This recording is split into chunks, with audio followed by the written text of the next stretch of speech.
Good evening all of you. चलिए हम लोग आज स्टार्ट करते हैं और हमारा जो नेक्स्ट टॉपिक है वो है relation between current and drift velocity. ठीक है, तो चलिए हम लोग इस पर बात करते हैं। ज़्यादा नहीं, बस 15 मिनट के आसपास का क्लास होगा और इसके बारे में हम लोग समझ जाएंगे। तो हम लोग देख रहे हैं relation between drift velocity and current.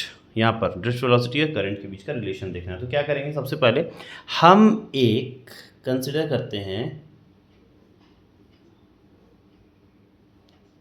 Conductor. ये कैसा कंडक्टर है? इस कंडक्टर का जो लेंथ होगा वो होगा L और इसका एरिया ऑफ क्रॉस सेक्शन जो है ये होगा A। ठीक है, सब कुछ कोई दिक्कत नहीं, सब कुछ फाइन। अब यहाँ पर क्या करना है हम लोगों को, इस वायर का, ये जो छोटा सा वायर का ब्लॉक है, इसका हमको वॉल्यूम निकालना है। तो इसका वॉल्यूम क्या होना चाहिए? तो इसका वॉल्यूम होगा, जो वॉल्यूम क्या होता है, वॉल्यूम का मतलब area of cross section into length. तो वॉल्यूम हो जाएगा AL। यहाँ तक तो ठीक है। अब मान लीजिए यहाँ पर हम बोलते हैं N क्या है? N क्या है? N है number of free electrons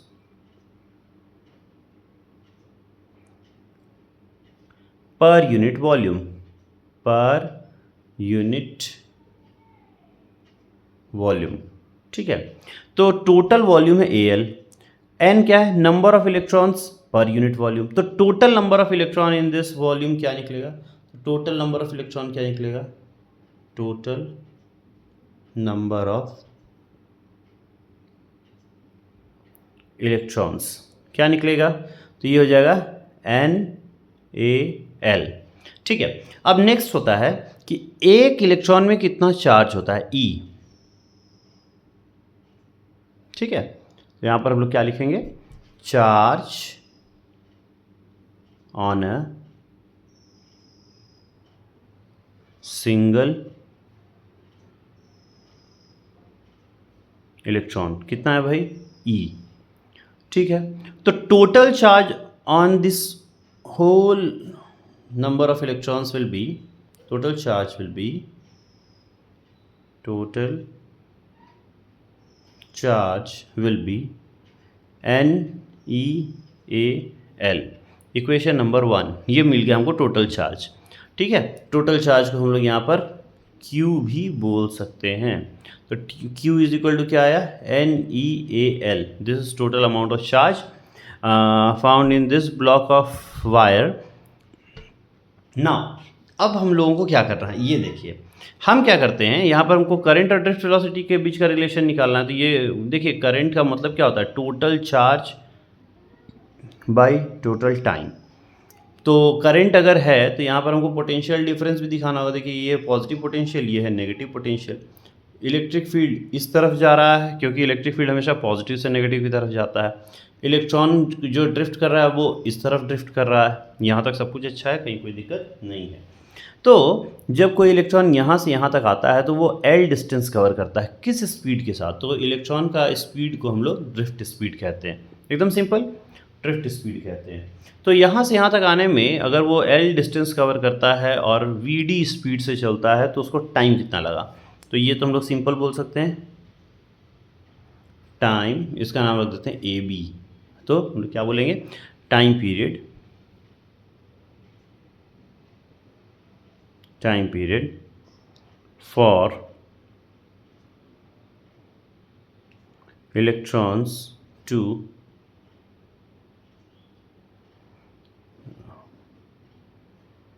get drifted from B to A। क्या होगा भाई? Time period is equal to होता है डिस्टेंस बाय स्पीड। बोलिए, यहाँ तक कोई दिक्कत नहीं है? इसको हम लोग बना दिए इक्वेशन नंबर 2। इक्वेशन नंबर 1 क्या है? Total charge. इक्वेशन नंबर 2 क्या है? टाइम। तो अब करंट निकालना, करंट इज इक्वल टू क्या होता है? Charge by time. कोई दिक्कत नहीं है? तो यहाँ पर करंट इज इक्वल टू क्या होता है? Charge by time. तो हम लोग यहाँ पर करंट निकालने की कोशिश करते हैं। Current is equal to charge by time. तो हम लोग Q इज इक्वल टू कितना निकाल करके बैठे थे? वो था NeAVD। ठीक है, और टाइम क्या निकाले हैं हम लोग? L बाई देखिए यहाँ पर सॉरी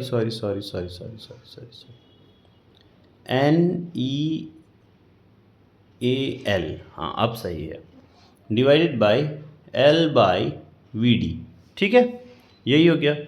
तो total current is equal to क्या होगा, ये VD ऊपर जाएगा, L के साथ कट जाएगा, तो क्या आएगा NEAVD। So this is the expression of current in terms of this drift velocity. So this is the basic relation between current and drift velocity. एकदम सिंपल है, कहीं कोई दिक्कत, कोई ग्लिच कुछ भी नहीं है, ठीक है। अब हम लोग एक और काम करते हैं, यहाँ पर इसको थोड़ा सा और प्रॉपर वे में लिखने की कोशिश करते हैं। I इज इक्वल टू, थोड़ा और फंडामेंटल वे में, NEA VD के बारे में हम लोग क्या जानते थे कि ड्रिफ्ट स्पीड का फॉर्मूला क्या होता था, E/m टाउ। E क्या था, charge on an electron, electric field, mass of electron and average relaxation time. So similarly here we can write VD इक्वल्स E/m tau. So this is the generic expression of I in terms of electric field area. और इस E को हम लोग E² भी लिख सकते हैं, तो लिख भी देते हैं NE² AE τ/m। यहाँ भी कोई दिक्कत नहीं, सबको याद रखना होगा, और याद ऐसे रट के नहीं, क्योंकि ये हिस्ट्री नहीं है, इसको आपको प्रैक्टिस करना होगा, तब जाकर के आप इसको आसानी से बना पाइएगा जब समय आएगा, ठीक है। अच्छा, ये भी चलिए हम लोग समझ गए। अब एक इम्पॉर्टेंट बात, यहाँ पर हम लोग क्या करंट डेंसिटी के बारे में कुछ लिख सकते हैं? हाँ लिख सकते हैं। हम लोग जानते हैं since current density is equal to I/A, current per unit area, cross sectional area of the conductor. तो यहाँ भी I है, इस A को इधर ले आए, अगर हम I/A कर दें तो यहाँ क्या बचेगा, यहाँ बचेगा NE² E τ/m। बोलिए बचेगा कि नहीं? ठीक है, एक और बात, क्या हम लोग इसको ऐसे लिख सकते थे? ये भी हो गया, इसी को हम लोग क्या कहेंगे, करंट डेंसिटी। ये क्या है, करंट डेंसिटी, करंट डेंसिटी। इसको आपको बहुत सारा प्रैक्टिस करना होगा, बहुत बार प्रैक्टिस करना होगा। यहाँ से भी हम लोग आते हैं, देखिए again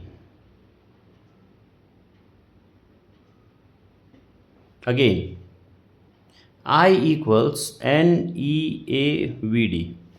So I/A equals NEVD। इसी को हम लोग क्या बोलेंगे, करंट डेंसिटी। क्या होगा, करंट डेंसिटी। इसको भी याद रखेंगे हम लोग, मतलब करंट डेंसिटी इस टर्म में भी हो सकता है, करंट डेंसिटी इस टर्म में भी हम लोग निकाल सकते हैं, कहीं कोई दिक्कत नहीं है, ठीक है। अच्छा, ये भी हो गया। तो अब हम लोग क्या करेंगे, अब हम लोग यहाँ पर देखेंगे डिडक्शन ऑफ ओम्स लॉ, ठीक है। क्या देखेंगे हम लोग, डिडक्शन ऑफ ओम्स लॉ। चलिए भाई हम लोग देखते हैं डिडक्शन ऑफ ओम्स लॉ में क्या करना है। तो इसको हम लोग पलट दें और देखें,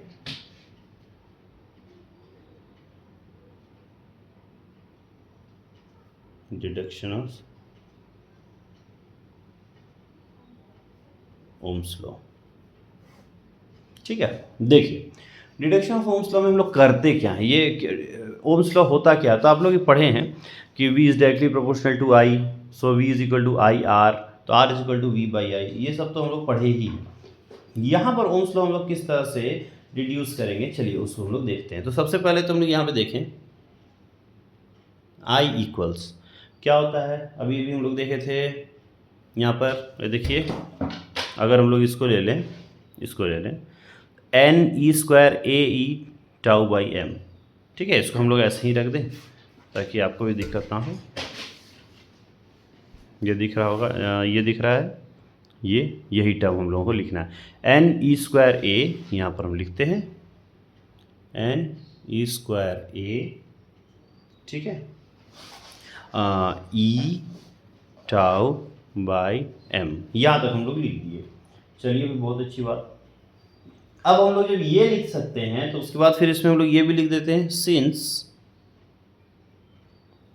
VD का मतलब ड्रिफ्ट वेलोसिटी। तो ड्रिफ्ट वेलोसिटी क्या होता है, e by m tau, e by m tau, ये तो लिख दिए। तो इसकी जगह पे हम वी डी भी लिख सकते हैं कि नहीं? तो चलिए हम लोग इसको भी लिख करके देखते हैं। तो यहाँ पर देखिएगा एक चीज़ सबसे इम्पॉर्टेंट, वी डी इक्वल्स, देखिए यहाँ पर हम लोग एक बात देखेंगे कि ये जो ई है इसकी जगह पर हम लोग जानते हैं ना, electric field is equal to होता है minus D V by D R. यहाँ पर हम लोग लिख सकते हैं, अगर माइनस तभी लिखेंगे जब हम लोग इसका डायरेक्शन मेंशन करेंगे। अगर केवल मैग्नीट्यूड लिख रहे हैं तो E is equal to D V by D R हम लोग लिखते हैं, D V by D R. अब यहाँ पर देखिए ये वायर है, आप लोग देखे होंगे ये वायर है, इसके दोनों एंड का डिस्टेंस कितना है, दोनों एंड के बीच का डिस्टेंस है एल। पोटेंशियल डिफरेंस हम लोग इसमें वी लगा देते हैं, तो पोटेंशियल डिफरेंस वी और डिस्टेंस एल, तो हम लोग ई की जगह वी बाई एल भी लिख सकते हैं। यहाँ पे वही लिखेंगे ई बाई एम, और ये वी ई की जगह क्या लिखेंगे, वी बाई एल टाउ। ये हो गया इक्वेशन नंबर 1, ये हो गया इक्वेशन नंबर 2। तो ये चीज़ तो आप देख रहे होंगे, आसानी से आपको समझ में भी आ रहा होगा, कहीं कोई दिक्कत नहीं है। बस इतना बात याद रखिएगा। चलिए हम लोग आते हैं relation between current and drift velocity क्या था, फिर इसमें आएंगे हम लोग। Relation between current and drift velocity क्या था, यहाँ तो ड्रिफ्ट वेलोसिटी नहीं है, यहाँ पे है, क्या है, N E A V D हो गया। तो आई इक्वल्स एन की जगह N E A, V D की जगह क्या लिखेंगे, यही लिख देंगे, ये देखिए E V by M L tau. बोलिए कहीं कोई दिक्कत नहीं, कोई ग्लिच नहीं, कहीं कोई दिक्कत बिल्कुल ही नहीं। नेक्स्ट आई इक्वल्स एन, ठीक है, ये ई और ई स्क्वायर हो जाएगा, A V M L tau. अब क्या करते हैं हम लोग, ये जानते हैं कि R इक्वल्स होता है V बाई आई, होता है कि नहीं? तो यहाँ पर देखिए ये V है, यहाँ पे I है, तो हम लोग V बाई आई करते हैं, तो यहाँ पे लिख देते हैं हम लोग V बाई आई। किए क्या, ये V को यहीं छोड़ दिए, I को इधर ले आए, I को इधर लाए तो ये ML ऊपर जाएगा, डिवाइडेड बाई यहाँ जो भी है ऊपर में वो नीचे आ जाएगा, एन ई स्क्वायर ए टाउ आ गया। यही V बाई आई को हम लोग क्या बोलते हैं, R। अब ये भी याद कीजिए कि R is directly proportional to L, R is inversely proportional to A, so R is equal to L by A, means R is equal to इतना। तो यहाँ पर हम लिखते हैं, देखिए यहाँ पर R इज इक्वल टू इतना लिखा हुआ है, इसको अच्छे से एक बार लिख देते हैं, R equals m l by n e square tau A. अब देखिए यहाँ पर एल ए है ना, तो इस एल ए को हम थोड़ा सा अलग कर देते हैं, R equals m by n e square A L by A, ठीक। और हम लोग यहाँ पर लिखते हैं R is equal to rho L by A. यहाँ पे थोड़ा ज़्यादा ही मैथमेटिकल और टर्न एंड ट्विस्ट है, इसको आपको प्रैक्टिस से ही सॉल्व करना होगा, ये आप ही प्रैक्टिस कर सकते हैं। तो यहाँ पर एल बाई ए तो कट जाता है, तो यहाँ पर बेसिकली हम लोगों को रो मिलता है। रो का मतलब क्या होता है, रेजिस्टिविटी। तो रेजिस्टिविटी क्या होता है, एम एन ई स्क्वायर ए।